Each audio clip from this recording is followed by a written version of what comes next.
esse computador. Bom, boa noite a todos.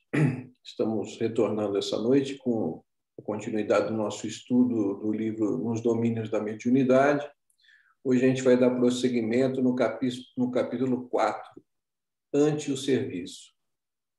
Eu vou começar a leitura, aí vocês ficam à vontade. Se vocês quiserem interromper, fazer alguma observação, alguma coisa, fiquem à vontade. Acho que o André Luiz está chegando aí também. Então, boa noite, André. A gente já está gravando, já. A gente já deu início, fez a prece aí, estamos começando agora a leitura. Capítulo 4, Ante o Serviço. Como eu estava falando, vou fazendo a leitura. Quem quiser interromper, fazer algum comentário, alguma observação, fiquem à vontade, é para isso mesmo. Bom, Ante o Serviço, capítulo 4. Leve chamamento à porta provocou a saída de um dos companheiros da atitude de meditação para atender. 2 enfermos, uma senhora jovem e um cavalheiro idoso, custodiados por 2 familiares, transpuseram o umbral, localizando-se num dos ângulos da sala, fora do círculo magnético. São doentes a serem beneficiados, informou-nos o orientador. Logo após, um colaborador de nosso plano franqueou acesso a numerosas entidades sofredoras e perturbadas que se postaram diante da Assembleia formando legião. Nenhuma delas vinha até nós, constrangidamente. Dir-se-ia que se aglomeravam em derredor dos amigos encarnados em prece, quais mariposas inconscientes, rodeando grande luz. Vinham barulhentas, proferindo frases desconexas ou exclamações menos edificantes. Entretanto, logo que atingidas pelas emanações espirituais do grupo, emudeciam de pronto, qual se fossem contidas por forças que elas próprias não conseguiam perceber. Aqui está falando do ambiente espiritual ali na reunião, né? Aquilo que a gente estava conversando nos capítulos anteriores, né? Da importância de se ter da prece, da congregação de pensamentos no bem e tal, para se formar uma atmosfera magnética propícia, né? Para a ação aí dos benfeitores, né? Atencioso, Aulus notificou. São almas em turvação mental, que acompanham parentes, amigos ou desafetos às reuniões públicas da instituição e que se desligam deles quando os encarnados se deixam renovar pelas ideias salvadoras, expressas nas palavras que vinculam o ensinamento doutrinário, modificando o centro mental daqueles que habitualmente vampirizam. Essas entidades vêm-se como que despejadas de casa, porquanto alterada a elaboração do pensamento naqueles a quem se afeiçoam. Experimentam súbitas reviravoltas nas posições em que falsamente se equilibram. Algumas delas, rebeladas, fogem dos templos de oração como este, detestando-lhes temporariamente o serviço e amargando novas perseguições às suas vítimas, que procuram até o reencontro. Contudo, outras, de algum modo, tocadas pelas lições ouvidas, demoram-se no local das predicações em ansiosa expectativa, famintas de maior esclarecimento. Então, ele está colocando aqui que essas criaturas que vêm em simbiose com desencarnados, né? Tá em processos obsessivos e tal, quando eles chegam naquele ambiente, naquela atmosfera positiva, né? aquele ambiente propício ali, há como se houvesse ali um desfazimento, pelo menos momentâneo, daquela ligação, né? Alguns encarnados, ouvindo, começam a mudar o padrão de pensamento e os próprios desencarnados, né? alguns fogem. Ali é como se houvesse um momentâneo restabelecimento, né, de uma situação em que essas criaturas encarnadas e desencarnadas não estão naquela ligação tão íntima, né? Um processo obsessivos e tal, né? Hilário, que recebia surpreso semelhantes informes, perguntou curioso: sem dúvida, passam pelos santuários da fé na condição de urnas cerradas, impermeáveis ao bom aviso, continuam inacessíveis à mudança necessária. Mas esse mesmo fenômeno se repete nas igrejas e outras confissões religiosas? Sim, a palavra desempenha significativo papel nas construções do espírito. Sermões e conferências de sacerdotes e doutrinadores em vários setores da fé, sempre que inspirados no infinito bem, guardam o objetivo da elevação moral. Ou seja, ele está dizendo aí que esse tipo de ambiente ele é criado em qualquer lugar, onde as pessoas... É como Jesus disse, né? Onde 2 ou mais estiverem reunidos em meu nome, ali eu estarei presente, né? Então, seja em que tipo de religião ou até que tipo de ambiente, quando as pessoas se congregam no pensamento no bem, num pensamento de elevação superior, se cria uma atmosfera propícia para esse tipo de ajuda, né? E a mediunidade, né, mostrando que a mediunidade não é exclusiva do espiritismo, né? Então, todas as seitas vão ter espíritos ali, né? Sim. Rodeando ali. Exatamente, e assistindo. O assistente meditou um instante e acrescentou: entre os homens, porém, se não é fácil cultivar a vida digna, é muito difícil habilitar-se a criatura à morte libertadora. Comumente, desencarna-se a alma sem que se lhe desagarrem os pensamentos, enovelados em situações, pessoas e coisas da terra. A mente, por isso, continua encarcerada nos interesses quase sempre inferiores do mundo, cristalizada e enfermiça em paisagens inquietantes criadas por ela mesma. A gente desencarna, a gente continua sendo o que nós somos, né?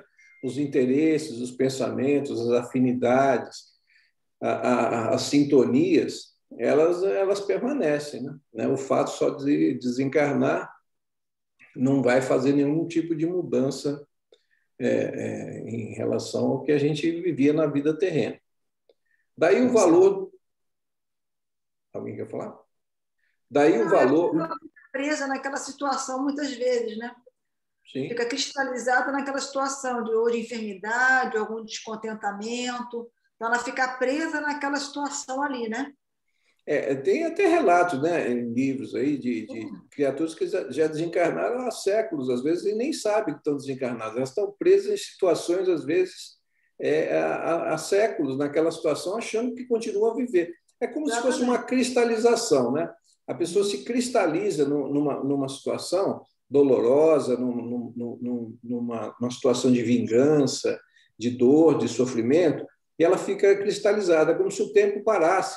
E ela fica revivendo aquela situação, como se fosse um loop infinito, né? Ela fica só vivendo naquilo e a vida não segue, né? Ela se cristaliza numa situação de dor, de sofrimento, até que um momento vai chegar em que isso ela vai conseguir superar, mas ela fica como se fosse num loop de tempo, vivendo aquilo, às vezes por séculos, sem conseguir caminhar, sem conseguir superar e caminhar em frente, né?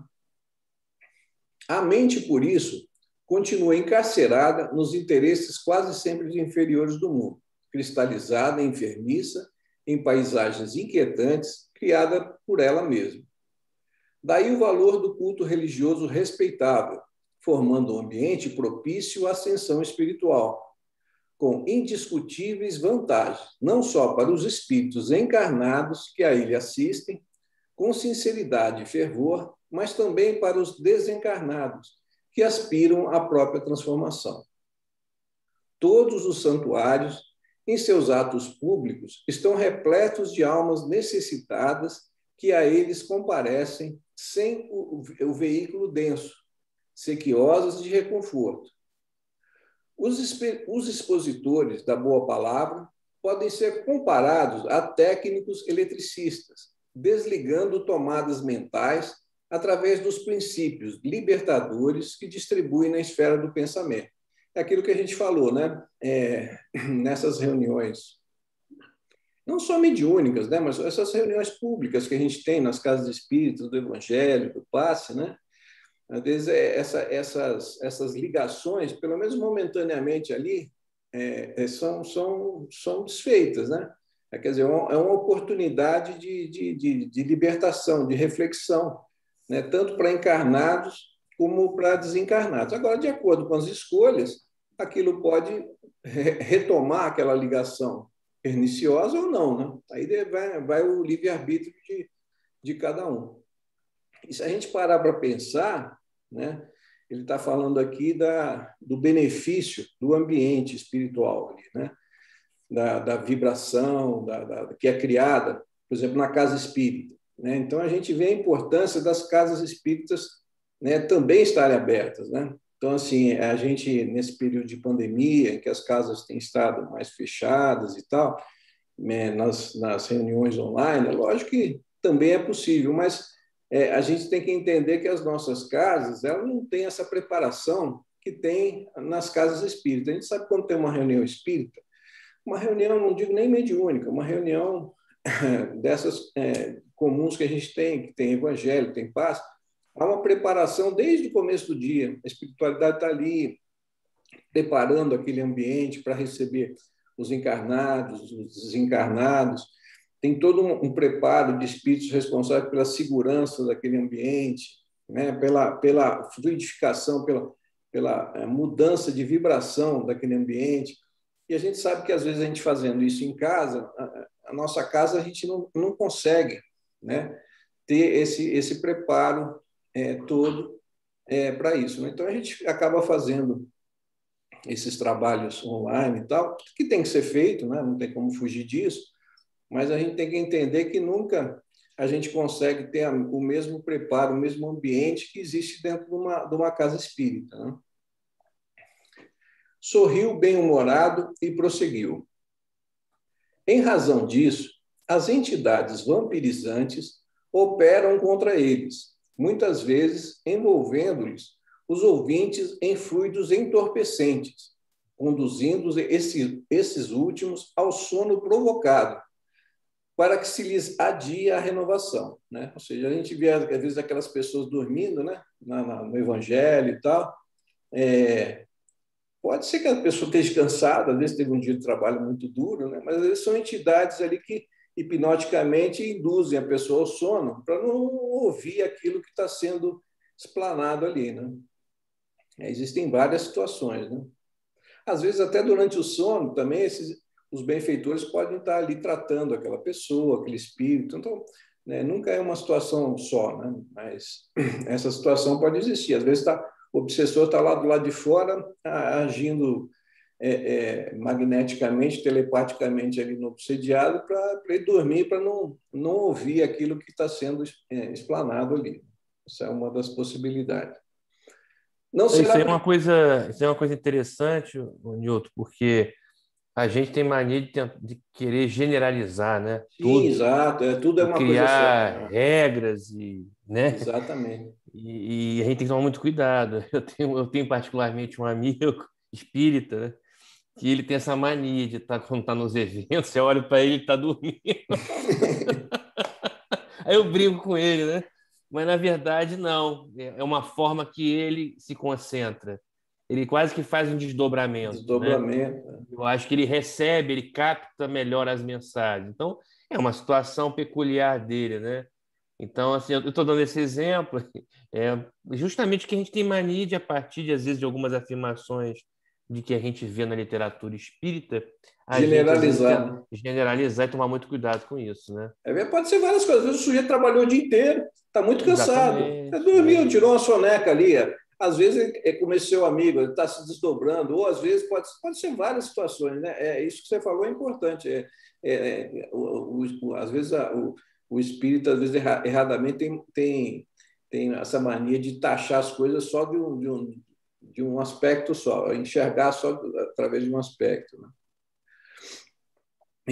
Não será preciso, bastará uma análise atenta para a colheita de resultados interessantes, de vez que os nossos amigos estampam no próprio corpo perispiritual os sofrimentos de que são portadores. Notei que o assistente não desejava alongar a conversação, de certo, preparando-se para colaborar nos trabalhos próximos e, por esse motivo, aproveitei os instantes à nossa frente, especificando observações, junto aos companheiros menos felizes que se uniam estreitamente uns aos outros, entre a angústia e a expectação. Pareciam envolvidos em grande nuvem ovalada, qual nevoeiro cinza escuro, espesso e móvel, agitado por estranhas formações. Reparei o conjunto, notando que alguns deles se mostravam enfermos, como se estivessem ainda na carne. Membros lesados, mutilações, paralisias e ulcerações diversas eram perceptíveis a rápido olhar. Talvez porque Hilário e eu nos demorássemos em atencioso exame, na posição de aprendizes em aula, um dos colaboradores espirituais da reunião acercou-se e falou cordial. Nossos irmãos sofredores trazem consigo individualmente o estigma dos erros deliberados a que se entregaram. A doença, como resultado de desequilíbrio moral, sobrevive no perispírito, alimentada pelos pensamentos que a geraram, quando esses pensamentos persistem depois da morte do corpo físico. Naquele livro do Zimmermann, lá de perispírito, né, ele fala uma coisa interessante, que a tessitura perispiritual, né, o tecido perispiritual, ele é extremamente sensível ao pensamento. Então, ele é extremamente sensível e moldável com o pensamento. Então, se os desequilíbrios da mente geraram essas doenças físicas, orgânicas, antes de ser doenças orgânicas, elas foram, vamos dizer, projetadas no perispírito, antes de se projetar no corpo físico. Então, por isso que quando a pessoa desencarna, continua. Se a mente estiver em desequilíbrio, aquelas alterações perispirituais vão se perpetuar até que a mente modifique, né? Mas adquirem melhoras positivas em reunião de intercâmbio, indagou Hilário espantadiço. Sim, esclareceu o interlocutor. Assimilam ideias novas com que passam a trabalhar, ainda que vagarosamente, melhorando a visão interior e estruturando, assim, novos destinos. A renovação mental é a renovação da vida. Meditei na ilusão dos que julgam na morte livre passagem da alma em demanda do céu ou do inferno, como lugares de alegria e padecimento. Quão raros na Terra se capacitam de que trazemos conosco os sinais de nossos pensamentos, de nossas atividades e de nossas obras. E o túmulo nada mais faz que o banho revelador das imagens que escondemos no mundo sobre as vestes da carne. Então, é aquilo, né? O nosso perispírito é matéria, a nossa mente, né? O nosso espírito, o nosso princípio inteligente é o princípio agregador de matéria, né? Que vai agregar tudo que está em volta de nós, o nosso perispírito, o nosso corpo físico, né? E o nosso perispírito nada mais é do que um molde do nosso corpo físico, né? Então, aquilo tudo que está no perispírito se reflete no corpo físico, e quando a gente deixa o corpo físico aqui, aquelas alterações ali permanecem até que a mente se modifique, né? E nas obras de André Luiz é nítido, né, que essa relação do perispírito com o nosso corpo físico orgânico é uma via de mão dupla, né? Sim. Porque o perispírito ele determina como um organizador, né, biológico, desde a fecundação, e também o nosso corpo físico, nosso corpo orgânico, aquilo que nós fazemos, né, encarnados, vai também se refletir no perispírito e que vai influenciar depois o nosso estado, seja no plano espiritual, na erraticidade, ou nas próximas reencarnações, né? Então, é o que você falou, é uma mão de dupla via, porque aquilo que a gente levou de imperfeição para o nosso corpo perispiritual e para o nosso corpo físico, vai impressionar o nosso corpo físico. E o nosso corpo físico vai nos trazer dor, sofrimento, e essa dor, esse sofrimento, ele retorna para o espírito, e é uma experiência que o espírito tem que aprender a trabalhar com ela, né? Se ele trabalhar mal vamos dizer, isso que ele enviou para a matéria, né, o que vai retornar em forma de dor, de sofrimento, vira um ciclo vicioso, né? Que é aquilo, as impressões do corpo, elas atingem a nossa alma, né, o nosso espírito também. A consciência é um núcleo de forças em torno da qual gravitam os bens e os males gerados por ela mesma. E, ali, estávamos defrontados por vasta fileira de almas, sofrendo nos purgatórios diferenciados que lhe eram característicos. Abeiramo-nos de triste companheiro, de macilenta expressão fisionômica, e Hilário, num impulso todo humano, perguntou: amigo, como te chamas? Eu, tartamudeou o interpelado. E, num esforço tremendo e inútil para recordar-se de alguma coisa, ajuntou: eu não tenho nome. Impossível, considerou meu colega, dominado de espanto. Todos temos um nome. Esqueci-me de tudo, comentou o infeliz desoladamente. É um caso de amnésia estudar, aclarou o companheiro da equipe de trabalho que visitávamos. Fenômeno natural? Interrogou Hilário perplexo. Sim, pode ser natural, em razão de algum desequilíbrio trazido da Terra, mas é possível que o nosso amigo esteja sendo vítima de vigorosa sugestão pós-hipnótica, partida de algum perseguidor de grande poder sobre os seus recursos mnemônicos, ou seja, né, poderia ser um processo aí obsessivo, aí, né, uma hipnose, né? Agora, para haver esse tipo de processo obsessivo, tem que haver uma sintonia, né, de vibração de mente. Se não houver essa sintonia, né, a mente do obsediado ela tem que estar em sintonia na vibração do obsessor. Se ela não tiver, não existe processo obsessivo, né?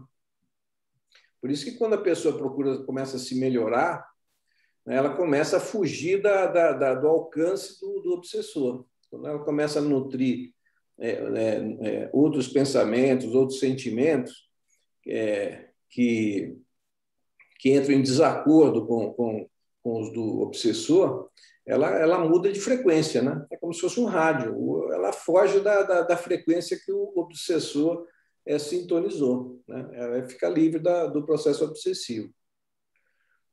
Sim, pode ser natural, em razão de algum desequilíbrio trazido da Terra, mas é possível que o nosso amigo esteja sendo vítima de vigorosa sugestão pós-hipnótica, isso eu já tinha lido, né? Partido de algum perseguidor de grande poder de recursos mnemônicos.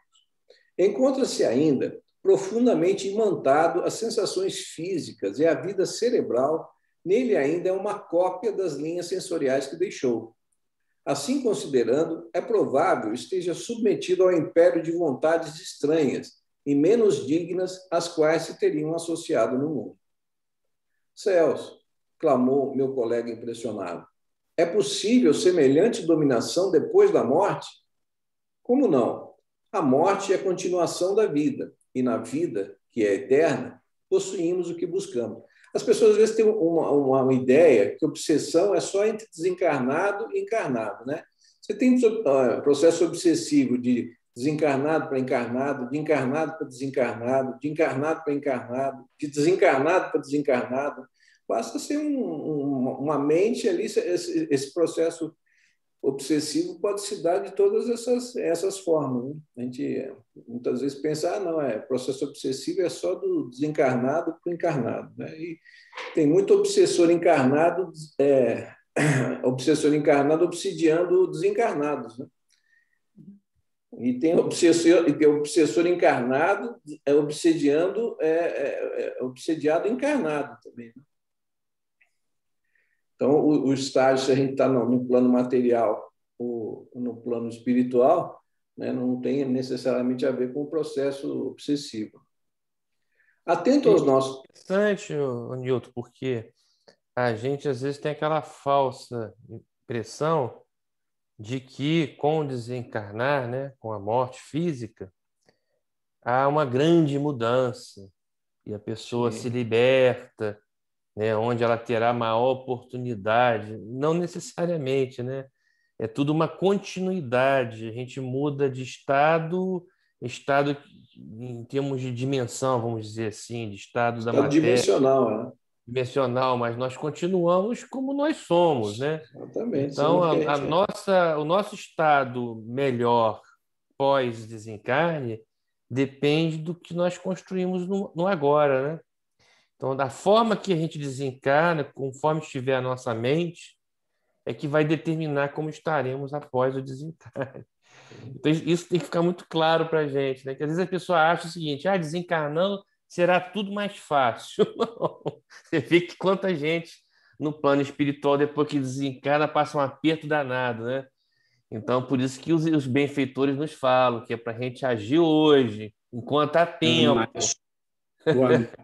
Eu acho que até muita situação, né? Porque você no corpo, né, é muito mais fácil, né, você desenvolver as coisas. Você imagina você fora do corpo, né? Sim. Daí, quando tem essas grandes chacinas, essas mortes em número, né, como teve lá no Jacarezinho, no Rio, né, os companheiros eles perdem o corpo e aí fica até mais fácil, às vezes, né, de tramar algumas coisas, né, de pegar algum desavisado, enfim. Mas a dificuldade de evoluir, né, aumenta muito, né, você sem corpo, né? Porque sem corpo você só progride, você não evolui, né? O espírito ele só evolui na carne, né? Não tem para onde correr, né? Por isso que a gente vai e volta, vai e volta, vai e volta e sucessivamente. E aí os benfeitores nos avisam, né, que a fila está grande para encarnar. Então, você espera, não vai rápido, há necessidade de encarnar. Então, nós temos que aproveitar que estamos aqui encarnados para poder a gente se adiantar. Sabe-se lá quando a gente vai ter uma nova chance, né? Pois é. Provavelmente vai demorar bastante. Agora, em relação a isso de estar encarnado, assim, na realidade, a matéria segura muito a nossa barra, né? É muito mais fácil para a gente estar encarnado do que desencarnado. Por quê? Por exemplo, às vezes a gente baixa o nosso padrão vibratório e a matéria segura a gente aqui. Quando você está desencarnado, se você baixar o teu padrão vibratório, você vai para outro lugar. Você vai para uma outra dimensão. É o que aconteceu, né? Aquilo ali, a gente até conversou isso aí, acho que anteriormente, aí, numa das nossas reuniões. No nosso lar. Sim. Eu pensei exatamente nisso agora. Até no livro, até no filme, né? Tem uma cena bem que o André visita a família. Isso. Né? Ele visita Dali a família. Ele foi para o umbral e voltou. Ele visita a família, para quem não lembra, né? Que está vindo a gente. Ele só é permitido ele visitar a família depois que ele conseguiu se equilibrar, né? Assim, mais emocionalmente. Aí ele ganhou uns bônus hora, né? Ganhou uns bônus hora. Trabalhou bastante lá limpando o chão lá do hospital e tal. Aí ele chega e vê a esposa casada e ele toma aquele choque, né? Ele tem aquele instante de ciúme, né? De raiva. Aí imediatamente ele vai para o umbral. Imediatamente, a hora que ele baixou, que ele sentiu raiva, sentiu ciúme e tal, ele é transportado novamente para o umbral. Aí no umbral ele consegue se reequilibrar e volta. Depois até ele faz aquela fluidificação da água do italiano, né, do marido da esposa e tal, e o cara até se sente bem no dia seguinte e tal. Mas assim, a matéria ela segura muito a nossa barra, né? Quando a gente desencarnar, a gente não vai ter essa facilidade, não. Se a gente mudar o nosso padrão, a gente vai para outra dimensão. Se a gente baixar muito o padrão, a gente vai para uma dimensão de vibração muito baixa. A gente pensou... Porque, assim, ninguém vai dizer para você vai para o céu, você vai para o inferno. A gente vai para o lugar que a gente está vibrando de acordo com ele. né? Não, e os próprios benfeitores nos passam, né, as experiências de que dos espíritos, né, aqueles que já desencarnam numa situação ruim, né, do ponto de vista moral, de pensamento, de postura, de conduta, e no mundo espiritual passam situações terríveis, presos em abismos, né, em lugares trevosos, em lugares, né, muito difícil, inclusive, de sair. Se tornam prisioneiros, verdadeiros prisioneiros dos espíritos, aqueles, né, os líderes, né, das Daqueles regiões lugares. mais inferiores, né? Então, e na obra de André Luiz mesmo, ele nos traz, né? Tem eu não lembro agora ao certo qual foi o livro, a obra, que André Luiz conta detalhes de uma situação que eles foram lá numa região dessa. Eu acho que o Gregório, né? A história do Gregório, você lembra dessa? Para Qual resgatar, foi a né? passagem? Alguém está lembrado? Qual foi a passagem? Do De, espírito Gregório, de um que estava resgate, não é isso? Isso, do resgate, onde tem a questão da mãe do Gregório, que ajudou. Então, é uma história que, quando você lê essa parte na obra, eu não estou lembrando agora qual é a obra, mas é forte a beça, muito forte a situação. Você chega até a imaginar, né? Quando eu li esse pedaço, eu imaginei lá naquela região, né? Naquela situação. É um negócio. Tanto que André Luiz, ele mais os companheiros que estavam tirando o mentor, né, que estava ali guiando o trabalho, eles como estavam ali como assistentes, né, presenciando, aprendendo, né, eles ficaram com medo, ficaram com muito medo da situação que eles, né, presenciaram ali. E a gente tem que até tomar cuidado, porque se a gente ficar muito impressionado com isso muito na cabeça, quando a gente desdobra dormindo, a gente acaba indo para onde a nossa mente está sintonizando. A gente acaba até indo para esses lugares, né? Então, dependendo da vibração que a gente está durante o dia, quando a gente dorme, a gente vai procurar esses lugares. Vai procurar, não, é atraído para esses lugares que a gente está pensando, que a gente está vibrando, né? Então, o pensamento é tudo, né? Por isso que a prece antes de dormir é tão importante. Importante. Né? Mas não adianta também rezar se você passou o dia inteiro vibrando mal, aí você chega, reza de noite, aí não adianta, não.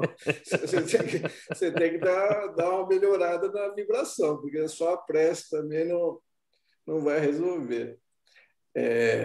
Resolve no sentido de você melhorar a sua vibração. Quando você está rezando, a gente normalmente está melhorando. Como não? A morte é a continuação da vida, e na vida que é eterna possuímos o que buscamos. É o que a gente acabou de falar. Tudo é o pensamento. O pensamento é que vai levar a gente a todos os lugares. Atento aos nossos estudos da mediunidade, observei. Se o nosso amigo desmemoriado for conduzido ao aparelho mediúnico, manifestar-se-á, acaso assim, ignorando a identidade que lhe é própria, perfeitamente, e precisará de tratamento carinhoso, como qualquer alienado mental comum. Exprimindo-se por algum médium que lhe dê guarida, será para qualquer doutrinador terrestre o mesmo enigma que estamos presenciando. Você vê que as dificuldades do doutrinador não são só dos encarnados, até dos desencarnados eles também têm as dificuldades lá, né? Nesse momento, renteou conosco uma entidade em deplorável aspecto. Era um homem esguio e triste, exibindo o braço direito paralítico e ressecado.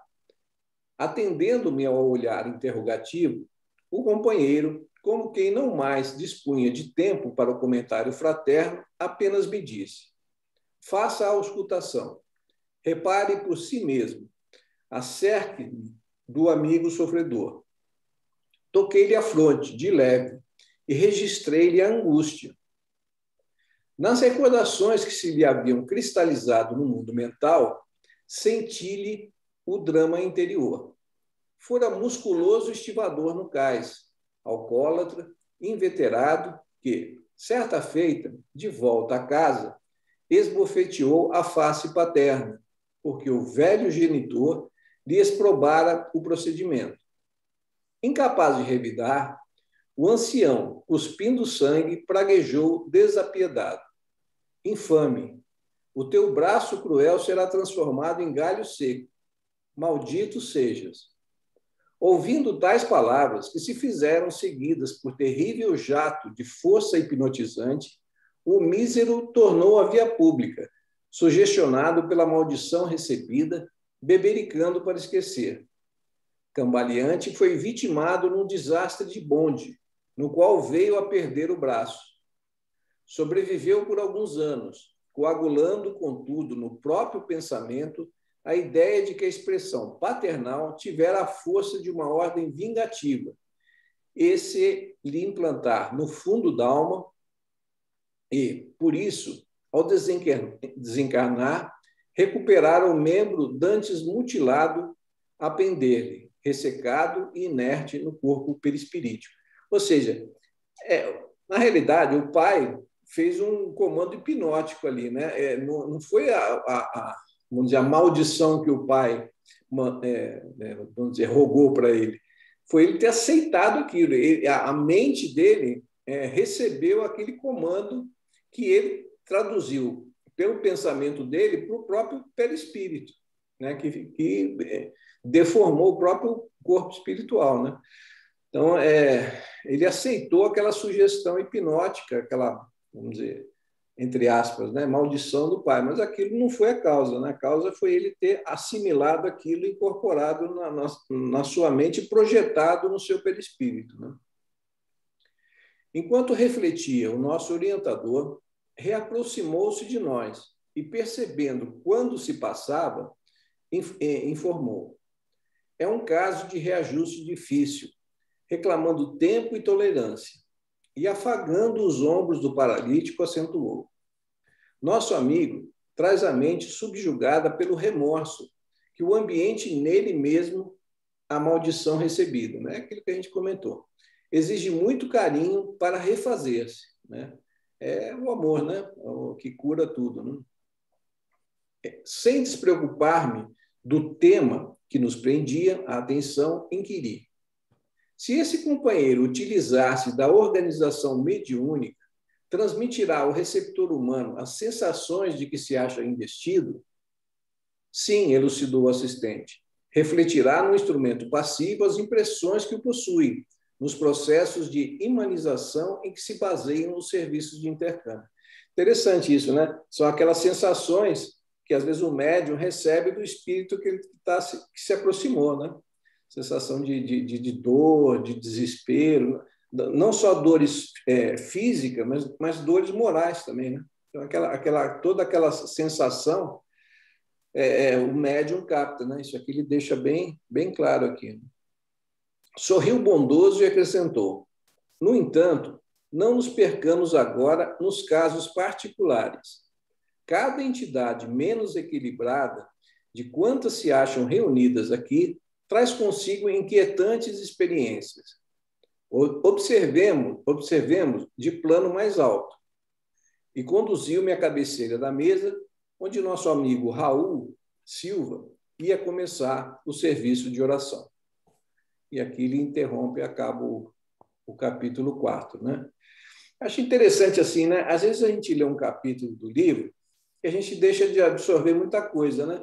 Eu acho que quando a gente estuda assim, conversando, discutindo entre nós, assim, batendo papo, parece que a gente consegue assimilar melhor as coisas que estão contidas ali no livro. Por isso que eu acho que esse estudo assim, é bastante interessante e bastante importante. Eu não sei para vocês, mas para mim eu consigo, vamos dizer assim, assimilar as coisas melhores quando a gente está estudando em grupo, assim, discutindo, trocando ideia, né? É bem diferente da gente pegar e ler um capítulo, né? Às vezes a gente deixa passar muita coisa desapercebida. E você acaba fazendo um link, né? Você acaba linkando com outras leituras, né? Que alguém leu aquele mesmo tema, aquela mesma essência em outra obra, de outro espírito, de outro médium, né? Vai correlacionando com a experiência que cada um vai adquirindo dentro da própria vida do espírita, né? Sim, é bem interessante. Agora, é interessante esse capítulo ali, ele traz para a gente uma lição muito importante, né? que a mediunidade é uma coisa muito séria, né? É muito sério. Então, é fundamental que o médium, aquele que começa a desenvolver a sua mediunidade, que decide realmente trabalhar nessa área, trabalhar nas casas espíritas, nas sessões de desobsessão, ele tem que estar muito bem preparado, né? É um trabalho que pode, né, favorecê-lo muito no processo dele de resgate, de regeneração, de progressão, de evolução, mas ele pode também se complicar muito, depende muito do estado moral dele, e aí como é fundamental a evangelização, né? Então não é brincadeira, né? Mediunidade não é brincadeira, é uma coisa muito séria, por isso que há necessidade de todo um trabalho de capacitação, que basicamente é evangelização, para que o médium possa, então, exercer essa oportunidade, vamos dizer assim, de trabalho edificante, mas ele tem que estar muito bem preparado para isso. É verdade. Aquilo que eu E falo... você vê que esse capítulo é um pequeno trabalho, né? Não é uma coisa muito grande. E quanta coisa ele já mostrou aí para a gente, né? É uma partezinha que ele vivenciou lá de um trabalho mediúnico, tanto de encarnado para desencarnado, como de desencarnado para desencarnado, e como o André falou, a parte mediúnica primeiro é para o médium, não tem para onde correr, né? Não tem para onde correr. Outra coisa, Flávia, que tem o seguinte também, que às vezes o pessoal fala assim, não, mas você, estando dentro de uma casa espírita, está numa sessão mediúnica, os benfeitores estão ali e te protegem. Protegem até um certo limite, né? Porque se você tiver aberto à má influência, aí você sabe que se complica, né? E são aquelas situações em que o médium passa mal, vai embora para casa mal, e quantas situações que a gente vê de médios que começam a sofrer processos obsessivos sérios, né? Na sua vida do dia a dia. Então é uma coisa muito séria, né? É muito sério. Por isso que o Espiritismo trata a mediunidade de uma forma com tamanha seriedade, né? E esses processos aí, até para o próprio aprendizado do médium, né? Aquela passagem do Chico, né? Que ele vai dar uma entrevista para uma revista e tal, aí o cara engana ele, a revista, faz aí ele chega para o Emmanuel e fala, poxa, mas você não me avisou, né? que o cara estava armando, ele falou, olha, tipo assim, é um aprendizado, você acabou se seduzindo ali momentaneamente com uma coisa, eu deixei você aprender, né? Então, assim, você vê, até o Chico, né? Agora imagina a gente, né? Imagina a gente, né? Há um tempo atrás eu assisti o Divaldo contando, né, as histórias dele, da vida dele, e uma até mais recente, antes da pandemia, ele num evento lá no Paraná, pelo que eu me engano, e ele comentou numa entrevista, né, isso está na televisão, em live, tudo, né, ele comentou, ele compartilhou conosco, né, essa experiência dele, que ele passou muito mal lá e quase não conseguiu fazer a palestra. E imagina, ele agora já com 90 e poucos anos, com uma vida exemplar de renúncia, de abnegação, um trabalho de caridade maravilhoso que ele teve nessa encarnação, trabalho na seara espírita, quer dizer, ele, né, sem dúvida nenhuma, ele é diferenciado, né? Ele está no estágio que ele conseguiu construir, e você vê, ó, recentemente ele compartilhando conosco uma situação em que ele foi atacado pela espiritualidade inferior, né? Aí você pensa assim, pô, se ele foi, imagina eu, né? A gente aqui, né? Imagina eu aqui, é verdade. É verdade. E nessa passagem, André, ele fala que desde o avião, né, que ele estava indo, ele falou que não ia deixar ele fazer. Não adianta que você não vai. E ele falou, ixi, agora. Quase que ele se entregou, né? Aí Sim, depois... ele falou que ele passou muito mal durante a noite no quarto, tiveram que ir lá socorrê-lo e tudo mais. Então, ou seja, isso foi muito importante ele compartilhar isso conosco, né? O Divaldo, você viu como que ele é uma referência fundamental, né? Por isso que está aí conosco ainda encarnado. E ele passar isso para a gente, compartilhar isso conosco, é uma lição para todos nós. como que nós temos que ser vigilantes, né?